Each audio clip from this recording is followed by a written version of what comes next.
La alta nobleza castellana en el fin de la Baja Edad Media.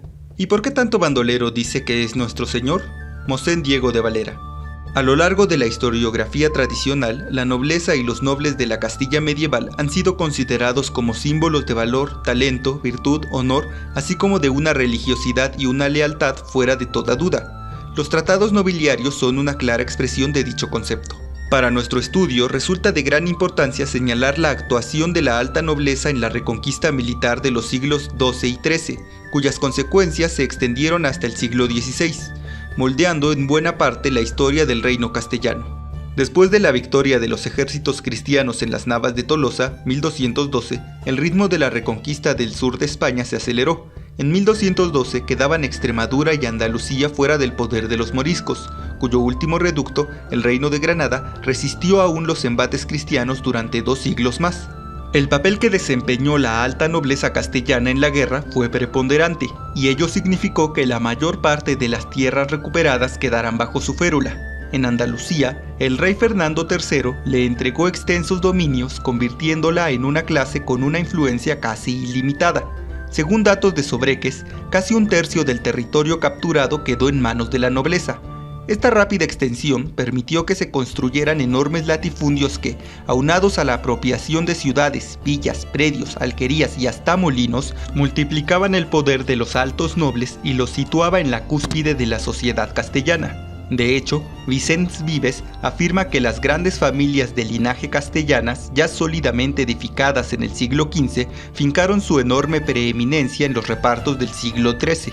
Si la nobleza salió fuertemente beneficiada, fue porque ella misma encabezó la contienda. Mucha parte llevaron en este asunto las actividades económicas de la tierra de los nobles. La ganadería ovina era la ocupación principal en dichos terrenos, y las rutas de trashumancia necesitaban, en invierno, de los pastos ubicados en el mediodía de la meseta castellana. Sánchez Albornoz sostiene que la reconquista se explica en parte por la necesidad de un invierno benigno para los rebaños del río Duero. En apoyo de esta tesis hay varios factores. En el siglo XIII se organizó la Gran Mesta Castellana, como unión de las mestas locales, cuyo propósito inicial era el de administrar y regular el acceso a los pastos y las rutas de trashumancia. En el auge de la ganadería ovina queda patente la magnitud recaudada por la corona a través de los impuestos decretados por Alfonso X a la trashumancia. A mediados del siglo XIV eran ya en Castilla 2.700.000 cabezas de ganado y alrededor de 3.000 agremiados en la mesta. Incluso el nombre de Extremadura es factura de la mesta, ya que las de estas, situadas en las orillas del Duero, eran llamados extremos, y conforme fue avanzando el conjunto de rebaños, hacia el sur se fue extendiendo tal denominación. La reconquista aparecía entre los nobles como un conjunto de varios elementos estimulantes. Militarmente, el éxito de las expediciones significaba la extensión de la hacienda y el disfrute del botín capturado. Económicamente, las ventajas eran obtener mejores pastos y mejor clima para las ovejas, al mismo tiempo que se acrecentaban las rentas feudales por la tributación forzosa a la población urbana y agrícola musulmana que permanecía en la tierra conquistada. En el aspecto religioso y social, los nobles, al acaudillar la lucha contra el infiel, se investían como adalides de la cristiandad y arquetipos del honor y de la valentía. En realidad, la alta nobleza distaba mucho de corresponder de la imagen que tenía de sí misma y de los escritos apologéticos que elaboró la heráldica sobre sus virtudes. Su religiosidad y lealtad no pueden compararse con su afán de saqueo y su desmesurada ambición. Ni siquiera el legendario Cid Campeador puede sustraerse de esta escala. Como él, los nobles se aliaban con los moros sin ningún prejuicio religioso cuando así lo dictaminaba su interés. Vivían para la guerra. Su irrefrenable codicia los llevó a hacer la guerra también a cristianos y para nadie fue un secreto. Mosén Diego de Valera, 1412-1486, los tildó de bandoleros, ladrones y arbitrarios. También López de Ayala, contemporáneo suyo, los describió de la siguiente manera: codician caballeros las guerras cada día por llevar muy grandes sueldos y llevar la cuantía, y huelgan cuando ven la tierra en robería de ladrones y cortones que llevan compañía. El cronista de los reyes católicos, Fernando del Pulgar, los describió como hombres de ciega codicia. El inmenso poder adquirido por la nobleza también fue alimentado por el auge del comercio de la lana entre los siglos XIII y XV. La lana era exportada a los centros urbanos del norte. Los beneficios del tráfico lanar solo eran para un reducido sector de la población, la nobleza, y regionalmente su extensión abarcaba únicamente algunas partes del Duero, de Andalucía y de las provincias vascas. La organización técnica de la producción lanar estaba atrasada y el desequilibrio entre el campo y ciudades se conjugaba con la influencia de los nobles para mantener a la burguesía urbana en una situación endémica. Las relaciones que mantenían los nobles con el rey fueron también moldeadas por el carácter de la Reconquista, en tanto que esta era una guerra privada y los frutos de la victoria se repartían en proporción directa al contingente de caballeros, peones, lanceros y armas que cada particular aportaba. Era lógico que la alta nobleza tuviera una gran independencia del rey, y que este proceso se agudizara al acentuarse los triunfos militares. De aquí que el siglo XIV y buena parte del XV fueran tiempo de continuas rebeliones contra el monarca, cuyo poder ejercía como el de un noble más.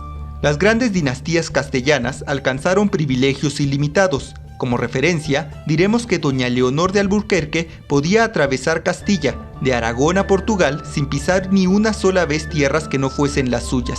Las crónicas del siglo XIV, sobre todo las de Pulgar y Bernaldez, señalan en repetidas ocasiones esta prepotencia aristocrática. Las relaciones Estado-nobleza eran tirantes, y la aristocracia terrateniente cambiaba a las casas reinantes en Castilla casi a su antojo.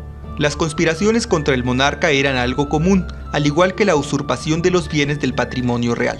Fernando del Pulgar lo indica en el periodo de Enrique IV, 1454-1474.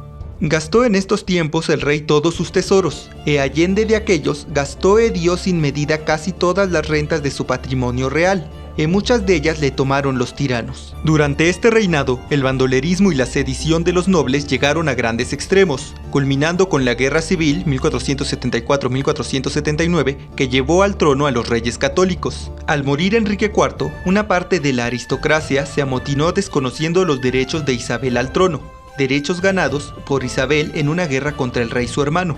Los rebeldes se aliaron con el rey de Portugal, Alfonso V, y lo desposaron con la otra aspirante al trono, Juana la Beltraneja, llamada así como sinónimo de bastarda. El apodo de la Beltraneja le fue puesto por el bando isabelino, que aducía que no era hija del rey, sino de Beltrán de la Cueva, noble que por otro lado estaba del bando isabelino.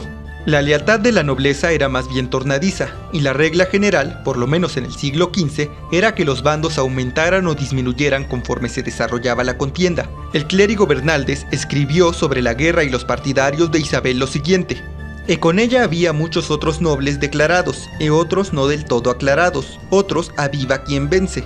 La alta nobleza castellana tenía en la guerra civil y en la reconquista la manera de multiplicar su poder, su influencia política, su bienestar económico y su dirección sobre la sociedad. El ocaso del siglo XIV halló una aristocracia rejuvenecida que había duplicado sus títulos y privilegios a costa de las demás clases y de los bienes del monarca. Todavía, en 1769, en pleno siglo de las luces, Bernis y Catalá se preciaba de que los blasones más poderosos habían nacido con inmensos señoríos en los tiempos de Enrique IV. La estructura económica y la jerarquía social con las que entró España en la Edad Moderna incidieron profundamente en las condiciones de emigración hacia el Nuevo Mundo.